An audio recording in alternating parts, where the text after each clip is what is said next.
শ্রী অরবিন্দ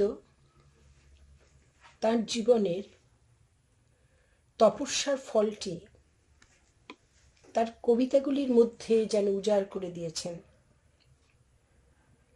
আর আমরা তা প্রসাদ রূপে পেয়ে চলেছি। যত শান্ত চিত্তে তা গ্রহণ করব, ততই আনন্দ। শ্রী অরবিন্দ সমর্পণ কেন্দ্র নৈহাটির পরিচালনায় আজকের যে বিষয়টি আমাকে দেওয়া হয়েছে তা নিঃসন্দেহে আমার মতো একজন মানুষের পক্ষে একটু কঠিন, কিন্তু তবুও আমি মায়ের ব্লেসিং হিসেবে এটিকে গ্রহণ করে একটু সাহসী করছি। শ্রী অরবিন্দের কবিতা ওয়ান ডে, তার শেষের যে line, a step and all is sky and god, আমি প্রথমে কবিতাটির পড়ে নেব এবং তারপর নিশিকান্তের অনুবাদটি পড়ে তারপরে শুরু করব। One day, a little more. One day, and all the half deed is done. One day, and all the unborn begun. A little path, and the great goal. A touch that brings the divine whole. Hill after hill was climbed, and now behold the last tremendous brow, and the great rock that none has trod, a step, and all is sky and God. একটু থেমে বলি, এই যে প্রথম যে লাইনটি, one day and all the half date is done, আমরা যখন কবিতাটি পড়ি তখন এখানে আমরা পড়ি হাফ ডেড, কিন্তু যখন মায়ের কণ্ঠে এটি শুনি তখন দেখি হাফ ডিড ইজ ডান। আমাদের কাছে দুটোই সমান। এবার এর বাংলা অনুবাদটি আমি পড়ছি। আর মাত্র একদিন, এখনই বিলুপ্ত হবে অর্ধমৃত যত, শুধু এক দিবসান্ত, এখনই লোভিবে জন্ম যারা অনাগত, স্মরণী সংক্ষিপ্ত আর মুহূর্তে মহান লক্ষ্যে সঙ্গম সম্ভবে, শুধু এক স্পর্শ মাত্রে দেবাসীন অসীমতা সম্মিলিত হবে। প্রগতি উত্তীর্ণ হলো শৈল হতে শৈলান্তের শিখরান্তরাল, এখন সম্মুখে শুধু অবশেষ পর্বতের ভয়ঙ্কর তাল। ঊর্ধ্বে তার মহা অদ্রি, শৃঙ্গে যার নাই কভু কারো অভিযান, শুধু এক পদক্ষেপে বিশ্ব হবে ঊর্ধ্বলোক আর ভগবান। আমাদের প্রতিদিনের কিছু অ্যাচিভ করার জন্য যে অপেক্ষা, অর্থ, যশ, মান, প্রতিপত্তি, পার্থিব জীবনের প্রতিদিনের অপেক্ষা, প্রতি একদিনের অপেক্ষা আরো অর্থ, আরো মান, আরো যশ, আরো প্রতিপত্তি। কিন্তু প্রকৃতির কিসের অপেক্ষা? ভগবান কিসের জন্য অপেক্ষা করছেন? এমন কিছু আছে যা এখনো পূর্ণতা পায়নি, হাফ ডেড, তা করা হয়েছে অর্ধেক। উম্বে যেমন দীর্ঘদিন অপেক্ষায় থাকে আনবর্ন বেবি, তারপর একদিন এক নির্দিষ্ট মুহূর্তে তার জন্ম হয়, তার জন্য 9 মাস নয় 10 মাসই অপেক্ষা করতে হয়। বাইরের দৃষ্টিতে সে আনবর্ন, যে তাকে বুঝতে পারা যায় না, তার ভিতরে যে পুষ্টি সাধন হয়ে চলেছে 9টি মাস ধরে, তার ভিতরের যে পুষ্টি সাধন, যে একদিন আলোয় আসবে, আলোয় তার জন্ম হবে, নবজন্ম হবে, তা বাইরে থেকে তার কোনো প্রকাশ নেই, বোঝা যায় না। তেমনভাবে যদি আমরা আমাদের সোলকে দেখি, যে বাইরে আসতে চায়, যে পূর্ণতা পেতে চায়, কিন্তু বাইরে সেভাবে তার প্রকাশ হয় না, সে অপ্রকাশিত থাকে আমাদের অজ্ঞানতার অন্ধকারের জঠরে। কিন্তু একদিন এক জ্যোতিতে তার প্রকাশ ঘটে এবং নতুন যাত্রা শুরু হয়। লিটল পাথ, সেখান থেকে বেরোলেই, তাকে পেরোলেই সম্মুখে মহালক্ষ্যে, সম্মুখে পূর্ণজ্যোতি। অজ্ঞতার অহংয়ের ছোট স্মরণটি যেন বিরাট লক্ষ্যের একটা স্পর্শ এনে দিতে পারে। এ যেন পূর্ণ রূপে পূর্ণতায় পৌঁছনো। ছোট গলি ছেড়ে শিখর থেকে শিখরে অতিক্রম করে যেন পৌঁছনো। ক্লান্তি আসবে, অবসন্নতা আসবে, হতাশা আসবে, বারবার পড়ে যাওয়া আসবে, উঠে গিয়ে আবার ভয়ঙ্কর ভ্রুকুটির সামনাসামনি হতে হবে। শরীর, প্রাণ, মনের সংকীর্ণ সীমা অতিক্রম করে তবু ছোট ছোট সফলতার শিখরে পৌঁছনো। শারীরিক, প্রাণিক, মানসিক সীমা উল্লঙ্ঘন করতে করতে এক সময়ের ক্লান্ত অবসন্নতায় আমাদের নিজেদের মনে হতে পারে যেন সঁপে দিই, আর পারবো না, আর বুঝি হবে না। হতাশা যেন গ্রাস করতে চায়, কিন্তু তা হওয়া চলবে না। কারণ আধ্যাত্মিকতাই হলো দুঃসাহসিকতা। কোনো বিশ্রাম নেই, কোনো আরাম নেই। যে একবার একে পৌঁছতে চায় তার জন্য কোনো বিরাম নেই। নিরলস নিরলস। আমরা নিজেদের পরীক্ষা করলে বুঝতে পারি যে অনেক সময় হতাশা, ভীতি, রাগ, দ্বেষ এগুলো সামান্য একটু যদি পরাজিত করতে পারি বা চাই, ভাবলাম বেশ সুন্দর পরাজিত হলো, এই তো কালকে যে কথায়, যে পরিস্থিতি, আমার পরিস্থিতিতে আমি রাগ করতাম, বিরক্ত হতাম, আজকে কই আর সেটা তো হচ্ছি না। বলার সাথে সাথেই দেখা যায় নতুন করে তারা মাথাচাড়া দিচ্ছে, কিন্তু তাতে হতাশ হবার কিছু নেই। কারণ করুণার করতলে স্পর্শ সর্বদা উপস্থিত, পরের শিখরে চালিয়ে নিয়ে যাওয়ার জন্য। আমাদের প্রত্যেকের ভিন্ন ভিন্ন দুর্বলতা আছে এবং তা শেষ পর্যন্ত টিকে থাকতে চায়। এটা মানুষে মানুষে, প্রকৃতিতে পার্থক্য। সে যেন তাড়িয়ে নিয়ে চলে শেষ দেখবে বলে। সে যা কিছু হতে পারে সেদিকে সে যায়। ভিন্ন জনের ভিন্ন ভিন্ন দুর্বলতা, নিজেকে ছাপিয়ে যাওয়ার ব্যাকুলতা, ছোট ছোট সফলতার সাথে এক যে দুর্বলতা, বিশেষ বিশেষ যে দুর্বলতা, তা কিন্তু শেষ পর্যন্ত টিকে থাকে। কিন্তু শেষে একদিন আসবেই যখন তার উপর বিজয় আসবে, এবং তখনই বিশ্বজগতের আসল যে রূপ তা প্রকাশ হবে। এই এক পথ চলা সৃষ্টির আদি থেকে চলে আসছে, কিন্তু বিপুল অভ্রভেদী সেই শিখর, সেই শেষ শিখর, সেখানে কেউ ওঠেনি। পথের শেষে আমরা শুধু দিব্য স্পর্শ পাব, তার অপেক্ষা। সেও যেন অপেক্ষায় থাকে, কখন আমার অন্তিম আগল ভেঙে নিয়ে সে যাবে পরম প্রাপ্তির ঠিকানায়। সুতরাং এই কবিতাটির লাইন আমাদের অশেষ আশার বাণী এনে দেয়। আর একটি পদক্ষেপ, সব উন্মুক্ত আর ভগবান।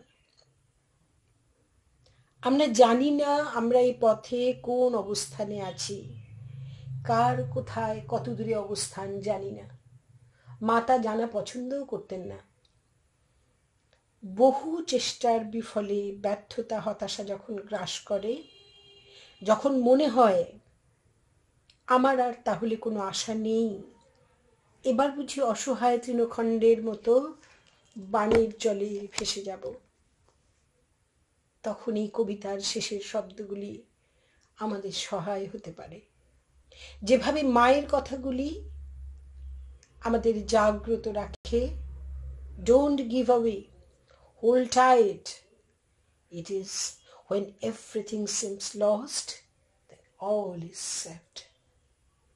মা বারবার বলছেন, you can be sure that the best will happen and that the whole world is going quickly towards its golden transformation. নিশ্চিত জেনে রাখো যে সবচেয়ে ভালো যা হতে পারে তাই হবে, আর সমগ্র জগৎ দ্রুত এগিয়ে চলেছে সেই সোনার রূপান্তরের দিকে। A step and all is sky and God. আর শুধু একটি পদক্ষেপ। একটি ডিমকে সামনে রেখে বোঝা যায় কি কখন সে ফুটবে? পরের দিন কি আসবে সার্থকতার চিহ্ন? অপেক্ষা চাই। পড়ে যাওয়াকে বারবার বলতে হবে আরেকটি পদক্ষেপ, তারপর মহাকাশ, মহাকাল। বিশ্বনাথদের কাছে শুনেছি একজন আশ্রমাইটের কথা, রাজেন গাঙ্গুলি। দীর্ঘদিন আশ্রমে থাকার পর একদিন মাকে বললেন, এখানে এসে কি হলো? এখানে এসে আমি শুধু মায়ের অন্ন ধ্বংস করছি। আসলে মা তখন সবাইকে আলাদা আলাদা কক্ষ দিতেন, জুতো থেকে রেডিও সমস্ত কিছু প্রোভাইড করতেন। এত কিছু পেয়ে এত কিছুর মধ্যেও রাজেন্দার মনে হয়েছিল তার কিচ্ছু হচ্ছে না। তাই তিনি একদিন মায়ের সঙ্গে দেখা করলেন আর সব কিছু খুলে বললেন। মা তার সব কথা শুনলেন, শুনে বললেন, তোমার হয়েছে, মানে তোমার কথা শেষ হয়েছে? তুমি কি জানো তোমার মধ্যে কি হয়ে চলেছে? আমি জানি। এই প্রসঙ্গে মনে পড়ে গেল দুমন ভাইকে মা একবার বলেছিলেন, তুমি আমার কাজ করো, আমি তোমার কাজ করছি।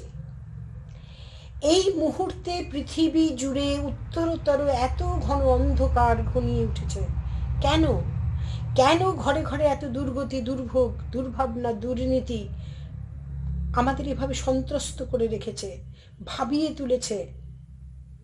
এগুলো তো বাইরের দিক থেকে কোনোটাই শুভ লক্ষণ নয়। তাহলে কি সব মিথ্যে হয়ে গেল? তাহলে কি মা শ্রী অরবিন্দের আত্মত্যাগ বৃথা হলো? এর উত্তর শ্রী অরবিন্দ অনেক আগেই দিয়ে রেখেছেন।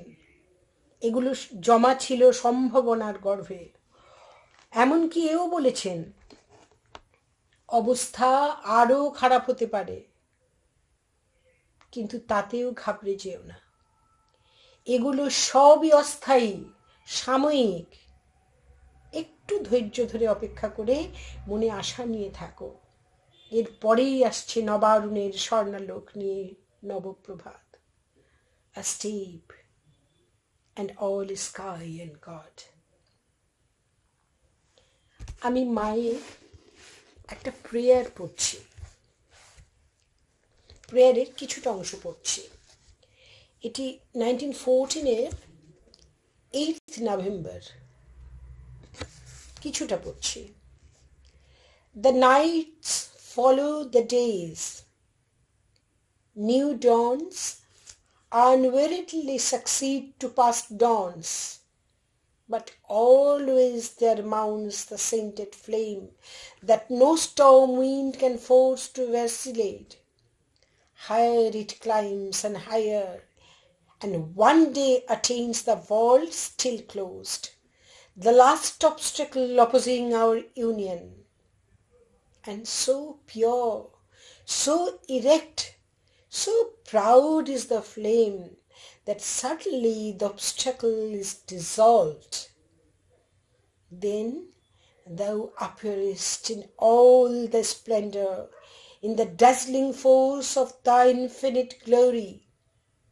At thy contact, the flame changes into a column of light that chases the shadows away forever, and the word leaps forth, a supreme revelation. এর একটু অনুবাদ। রাতগুলি দিনের অনুসরণ করে, নতুন ভোর অক্লান্তভাবে অতীতের ভোরে সফল হয়, তবে সেখানেও এক সুগন্ধি শিখা অনবরত থাকে, যা ঝড় বাতাসে নিষ্প্রভ হয়ে যায় না। এই আরোহণ একদিন সেই বন্ধ দুয়ার অতিক্রম করে যাবে। উচ্চ থেকে উচ্চতর এই আরোহণ একদিন শেষে বন্ধ দুয়ার, যা আমাদের ভগবানের সঙ্গে মিলনের বাধা, শেষ বাধা, তাকে অতিক্রম করে যায় এবং যাবে। তুমি আপন মহিমায় তখন অসীম উজ্জ্বল শক্তিতে আবির্ভূত হবে। আমাদের ভিতর থেকে ভগবান সর্বোৎকৃষ্ট জিনিসটি বার করে আনতে চান, আর সেই জন্যই এই সংসার একটি ল্যাবরেটরি। সমস্ত জীবন একটা অপরচুনিটি ফর প্রোগ্রেস। আমরা প্রোগ্রেসের জন্য পৃথিবীতে এসেছি। নেচারও তাই চায়, শুধু প্রোগ্রেস চায়, প্রতিদিনের প্রোগ্রেস চায়, আর প্রতিদিনের অপেক্ষা থাকে সে প্রোগ্রেসের শেষ শিখরে পৌঁছানো। যদি কখনো এমন হয়, এটা শ্রী অরবিন্দ বলছেন এক জায়গায়, even if a life has failed, must it therefore be failure forever? In fact, failure is a progress. কখনো কখনো এটা একটা ব্লেসিংও হতে পারে। এই যে শিখর থেকে শিখরে আমরা উঠি যাচ্ছি, নিজেদের চেষ্টাতে হয় না, নিজেদের থাকে অটুট আস্পৃহা, প্রয়োজনী পথে সঙ্গে থাকে মায়ের অসীম করুণার স্পর্শ। আমরা একটার পর একটা শিখর নিশ্চয়ই অতিক্রম করে একদিন শেষ শিখরে পৌঁছব। মা একদিন, কেউ কি বলতে পারে যে কখন কোন মোমেন্টে ভিক্টরি আসবে? কেউ বলতে পারে? মা একদিন একজন আর্চারের গল্প বলেছিলেন যে সে অনেক রাতে সে তার লক্ষ্যভেদ করছিল কিছু পাখির জন্য। পাখিকে সে লক্ষ্যভেদ করার চেষ্টা করছিল, সারা রাত ধরে সে চেষ্টা করলো। করার পরে সে যখন পারল না, মনে হলো তার যে সে ক্লান্ত, কোনো পাখির কোনো কলকাকলি নেই, কিছু আর্তনাদ নেই, তাহলে বুঝি সে ব্যর্থ হলো। সে শুয়ে পড়ল গাছের নিচে ক্লান্ত হয়ে, আর এইভাবে ভাবতে ভাবতে ঘুমিয়ে পড়ল যে তার সমস্ত প্রচেষ্টা ব্যর্থ। সকালে উঠে দেখল যে তার শিকার করা পাখিরা এদিকে ওদিকে মাটিতে ছড়িয়ে আছে। তাই আপাত দৃষ্টিতে যা ফেলিয়ার মনে হয়, যাকে আমরা বুঝতে পারি না যে আমরা কি উঠতে পারছি, আমরা কি এগোচ্ছি, আমাদের অবস্থান কি সরছে, ধীরে ধীরে উঠছে, আমাদের ফেলিওর বলে কিছু নেই। আসলে তা হয় না। ফেলিওর যোগের পথে কেবল যতক্ষণ না আমরা বুঝতে পারছি যে ডিভাইনের সাথে আমাদের এক হতে হবে, এইটুকু ফেলিওর। তাছাড়া আমরা যাকে ফেলিওর ভাবি, আমাদের প্রচেষ্টাগুলো কখনো ফেলিওর হতে পারে না, কারণ তারা কোনো না কোনোভাবে এক শিখর থেকে আরেক শিখরে নিয়ে যাওয়ার জন্যে একটা উপায় হতে পারে, একটা স্টেপিং স্টোন হতে পারে। শ্রী অরবিন্দের একটি কবিতা, পিলগ্রিম অফ দ্য নাইট, এইটি দিয়ে আজ আমি শেষ করব। কিছুটা পড়ছি। I walk by the chill wave through the dull slime, and still that weary journeying knows no end.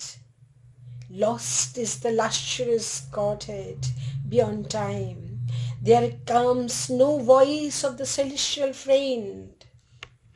And yet I know my footprints track shall be a pathway towards immortality. আমরা স্থির, আমরা নিশ্চিত জানি শিখর থেকে শিখরে এই ওঠা, আমাদের ধীরে ধীরে অতিক্রম করার প্রচেষ্টা, এগুলো একদিন আমাদের নিয়ে যাবে সেই চরম সীমায়, যেখানে যে পথ এর আগে সেই অভ্রবিধি শিখরে যেখানে কেউ আগে কখনো ওঠেনি, সেখানে আমাদের পৌঁছে দেবে। সেটাই শ্রী অরবিন্দ বললেন তার কবিতার শেষ লাইনে, একটা মাত্র পদক্ষেপ, শুধু অপেক্ষা করে ধৈর্য নিয়ে অপেক্ষা করে থাকো। A step and all is sky and God. শুধু এক পদক্ষেপ, বিশ্ব হবে ঊর্ধ্বলোক।